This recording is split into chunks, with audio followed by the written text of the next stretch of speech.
Hey guys, I'm Messi from Weekly and welcome to this Warlords General raiding guide. Today we'll be taking a look at heroic Brackenspore in Highmaul.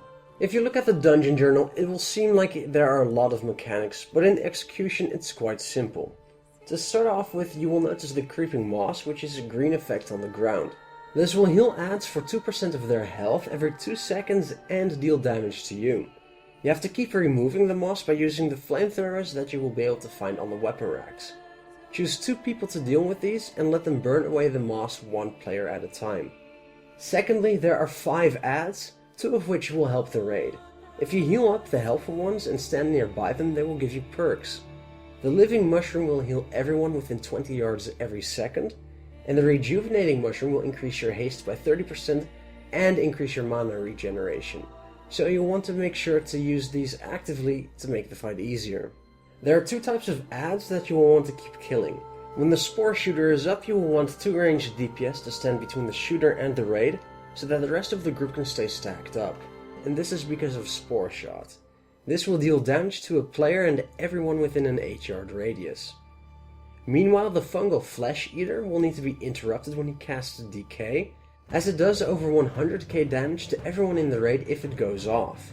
Not only does he cast decay, but he will also gain a stacking buff, increasing his damage done by 10% per stack, and increasing his attack and casting speed.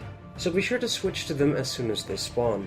And then finally on the add front, mind funguses will reduce your casting speed by 75%. These don't have a lot of health and should be easy to kill.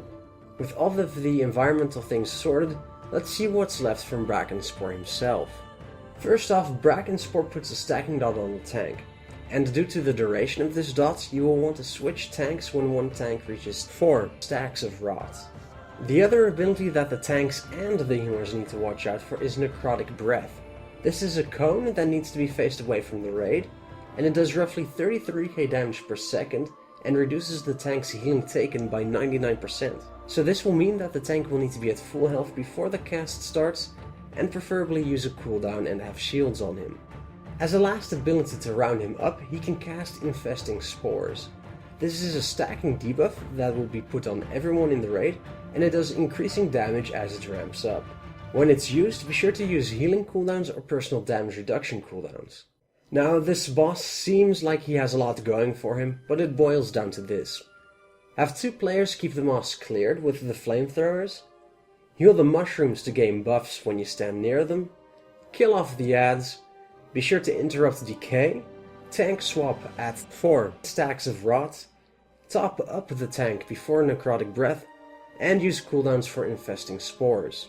Now if you liked this guide, please comment, subscribe and click on the like button.